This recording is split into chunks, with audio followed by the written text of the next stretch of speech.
यहाँ पर वे बताते हैं कि कैसे एक व्यक्ति को चाहिए कि वो नियमों में बंद करके रहे, शास्त्र के नियमों के अनुसार चले और प्रभावित नहीं हो, कर्म अकर्म सबको जाने, पाप कर्म क्या है, पुण्य कर्म क्या है, इसको जाने। लेकिन फिर भगवान कहते हैं सदृशे चेष्टते स्वस्या प्रकृतिम ज्ञानवान अपि प्रकृतिम यान्ति भूतानि निग्रहः किम करिष्यति। कि ऐसा भी होता है कि व्यक्ति अपनी जो जन्म से जो उसको स्वभाव प्राप्त हुआ है, तमोगुण रजोगुण सतोगुण के मिश्रण से जो उसका स्वभाव बना है, पूर्व कर्म फल के कारण वो उस पर इतना हावी हो जाता है कि वो शास्त्र के नियमों को जानते हुए भी उसका उल्लंघन करता है। ज्ञानवान अपि, वो ज्ञानवान है, वो जानता है, शास्त्र में बताया गया है ये निषेध है। तो शास्त्र में वर्णन है, बड़ा विस्तार से वर्णन है पाप और पुण्य का। धर्मशास्त्र है जिसमें बहुत विस्तार से वर्णन है पाप और पुण्य, और उसके परिणाम भी दिए गए हैं। पाप करने से ये होगा, पुण्य करने से ये होगा।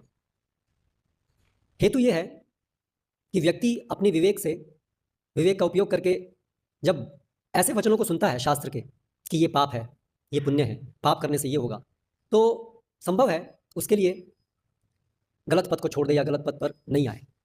लेकिन अगर वो सुनता ही नहीं, अगर वो सुनेगा ही नहीं, तो क्या होगा उसका? फिर तो कोई उपाय ही नहीं है।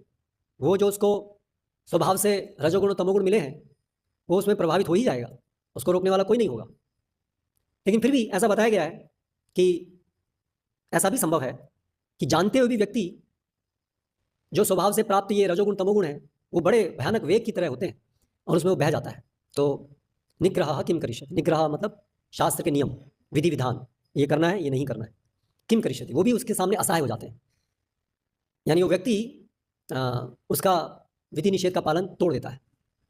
तो शास्त्र में वर्णन है ये अवैध है, अन्य अपनी स्त्री के अलावा किसी अन्य स्त्री से काम वासना से प्रेरित होकर के बातचीत करना, ये निषेध है। व्यक्ति इसको जानता है लेकिन फिर भी वो ऐसा करता है। वर्तमान समय में हम देखें तो स्मार्टफोन है और हम कुछ और पढ़ने के लिए, देखने के लिए उसका उपयोग कर रहे हैं। लेकिन कभी उसमें ऐसी चीज़ें भी आती रहती हैं क्योंकि ये तो पूरा बनाया ही इसलिए है, अधर्म के लिए। तो फिर हम उससे प्रभावित होते हैं और फिर हमें जैसे ही रजोगुण तमोगुण हमारी बुद्धि पे छा जाता है, तो तुरंत हमें रजोगुण तमोगुण फिर हमारी बुद्धि बुद्धि बुद्धि पे छा गया, तो इसलिए बुद्धि वो हमें ज्ञान देती है कि ये जो गलत चीज़ है वो कैसे सही है ना। ये रजोगुण तमोगुण बुद्धि जो है वो हमें जस्टिफाई करती है उसको, कि देखो तुम्हारे लिए ये देखना इसलिए ज़रूरी है क्योंकि जो गलत है वो भी जानना चाहिए क्या है ना। ऐसे करके बहुत क्योंकि वो रजोगुण तमोगुण वाली बुद्धि वहाँ बैठ गई है, इसलिए वो अभी हमें सिखाती है कि क्यों तुम्हें ऐसा करना चाहिए, क्यों ये गलत नहीं है तुम्हारा ये करना। तो हम सब ये देखते हैं जब हम गलत करने की तरफ उद्यत होते हैं तो बुद्धि क्योंकि जरूरी है गलत काम करने के लिए, तो इसलिए बुद्धि जो है वो हमें मदद करती है। कौन सी बुद्धि? अभी रजोगुण से तमोगुण से प्रेरित बुद्धि, सतोगुण वाली बुद्धि छोड़ दी उसने व्यक्ति ने, अभी रजोगुण और तमोगुण हावी हो गया है उसकी बुद्धि के ऊपर। तो वहाँ उसने वो विषय देखा है और उसके जो पूर्व संस्कार हैं इस जन्म में, पूर्व जन्मों में जो हमने उसी प्रकार की भोग किए हैं, उसकी जो मेमोरी है, स्मरण, उस भोग करने में हमें क्या आनंद मिला था, वो स्मरण शक्ति हमारे अंदर इंप्रेशंस के रूप में रहती है। और जब हम उस विषय के संपर्क में आते हैं तो वो जो हमारी स्मृति है वो जाग जाती है, वो ताज़ा हो जाती है स्मृति।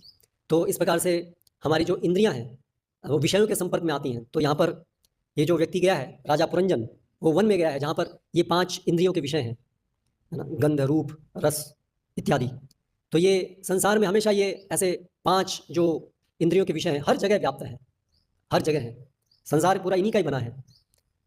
तो और उसके पास ये 5 घोड़े हैं उसके शरीर में। आत्मानम रथिनम विद्धि शारीरम रथमेव च। तो ये जो आत्मा है वो रथिनम है, रथ में बैठा हुआ सवार व्यक्ति है। शरीरम रथमेव च, ये शरीर जो है वो रथ है। और ये जो इंद्रियाणी हयानाहुर, ये जो इंद्रियां हैं वो 5 घोड़े हैं। तो ये जो हमारी ज्ञान इंद्रियां हैं 5, इनके द्वारा वो भोग करने निकलता है। और ये जो 5 घोड़े हैं उनके 5 विषय हैं, 5 इंद्रियों के 5 विषय हैं। और उसके पास 5 कर्मेंद्रियां भी हैं जिसके द्वारा वो प्रयास करता है, कार्य करता है। लेकिन मूल क्या है कि वो ये जो अहंकार है कि मुझे भोग करना है,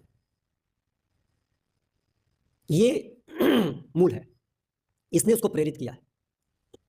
और अभी गुण के अनुसार रजोगुण तमोगुण सतोगुण जो भी उसको प्रभावित करते हैं, उसके अनुसार ये निर्धारित होगा कि वो पाप करेगा या पुण्य करेगा, और उसके अनुसार फिर उसकी गति अलग अलग होगी। वो नरकगामी बनेगा या वो ऊर्ध्वगामी बनेगा। तो इस तरह से ये जीवन चक्र चलता रहता है। 84 लाख योनियों में इस प्रकार से हम भ्रमण कर रहे हैं। तो अभी जब वहां पर